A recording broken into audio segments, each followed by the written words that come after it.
मुस्तफ़ा आमिर कत्ल केस में महकमा प्रोसिक्यूशन की इंसदाद दहशतगर्दी अदालत के फैसले के खिलाफ दरख्वास्त पर मुख्तसर तहरीरी हुक्मनामा जारी करते हुए प्रोसिक्यूशन की चारों दरख्वास्तें मंजूर कर ली हैं।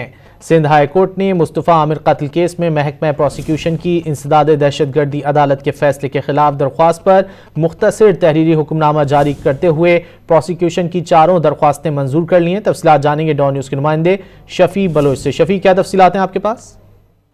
जी, सिंध हाईकोर्ट के मुख्तसर हुक्मनामे में पुलिस की जानिब से दायर की गई चारों दरख्वास्तें जो है वो मंजूर कर ली है।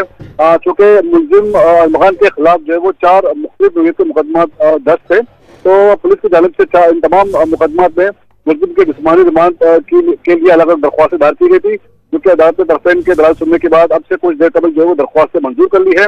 और अदालत ने जो है वो पुलिस को जो है वो हुक्म दिया कि मुलजिम को मुतल्लिका अदालत में पेश किया जाए इन तमाम मुकदमात में। और अदालत ने ट्रायल कोर्ट के 10 और 11 फरवरी के अहकाम जो है वो कलअदम करार दे दिए हैं। और केस के तफ्तीशी अफसर को जो मुलजिम अरमगान उर्फ आर्मी को जो है वो ITC के नंबर 2 में जो अदालत में पेश करने का हुक्म दे दिया है। और अदालत ने अन्य जो प्रोसिक्यूशन की 4 दरख्वास्तों पर कानून के मुताबिक जो है वो नए अहकाम जारी कर दिए हैं और तफसीली हुक्मनामा जो है वो अब से कुछ देर के बाद जो है वो जारी किया जाएगा। बहुत शुक्रिया शफी बलोच इन तफसीलात के लिए।